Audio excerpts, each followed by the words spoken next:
परखता रहा उम्र भर, परखता रहा उम्र भर ताकत दवाओं की, परखता रहा उम्र भर ताकत दवाओं की, दंग रह गया देखकर ताकत दुआओं की। हेलो फ्रेंड्स, एक बार फिर है आपके साथ आपका दोस्त, आपका हमसफर Shailendra, a motivational speaker and a counsellor. दोस्तों, हमारे जीवन में दोस्तों का क्या मूल्य होता है, एक दोस्त हमारे लिए कितना महत्वपूर्ण होता है, ये बात तो सिर्फ वही जान सकता है जिसके पास कृष्ण जैसा दोस्त हो, जो अपना राज सिंहासन छोड़कर दौड़ते हुए अपने द्वार पर जाकर खड़े हुए सुदामा को अपने गले से लगा लेते हैं और अपने आंसुओं से उनके चरणों को धोते हैं। दोस्तों की अहमियत को समझने के लिए चलिए आइए आज मैं आपको एक छोटी सी स्टोरी सुनाता हूं। एक गांव में दो दोस्त रहते थे, घीसू और भोलू। दोनों की दोस्ती इतनी घनिष्ठ थी कि पूरा गांव उनकी दोस्ती के बारे में चर्चा किया करता था। अचानक एक दिन घीसू की मृत्यु हो जाती है।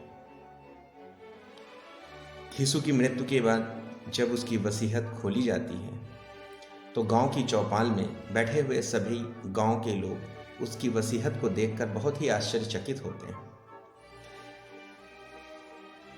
वसीयत में लिखा हुआ था कि मेरी 19 गायों में से 1/2 मेरे बेटे को, 1/4 मेरी बेटी को और 1/5 मेरी सेवा करने वाले को दे दी जाए।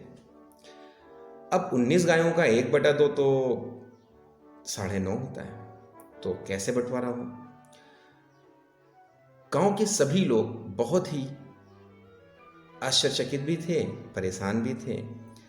तो सबने सोचा क्यों ना इसके सबसे घनिष्ठ मित्र यानी कि भोलू को बुलाया जाए। तभी अचानक भोलू उधर से अपनी गाय के साथ आता हुआ दिखाई देता है। गांव वाले भोलू को पास बुला लाते हैं और घीसू की वसीयत के बारे में सारी बातें उसको बताते हैं। तो भोलू कहता है इतनी छोटी सी बात है, वो सारी समस्या को समझ जाता है और कहता है बस एक काम करो, ये मेरी गाय भी तुम ही रख लो और अब वसीयत कर दो जो भी है। अब कुल 20 गायों में से 1/2 यानी कि 10 गायें घीसू के बेटे को दे दी गई, 1/4 यानी कि 5 घीसू की बेटी को दे दी गई और 1/5 यानी कि 4 गाय घीसू की सेवा करने वाले को दे दी गई। इस तरीके से गायों का बंटवारा होने के बाद एक गाय बची, जो कि भोलू अपनी लेकर वापस अपने घर की ओर चला गया।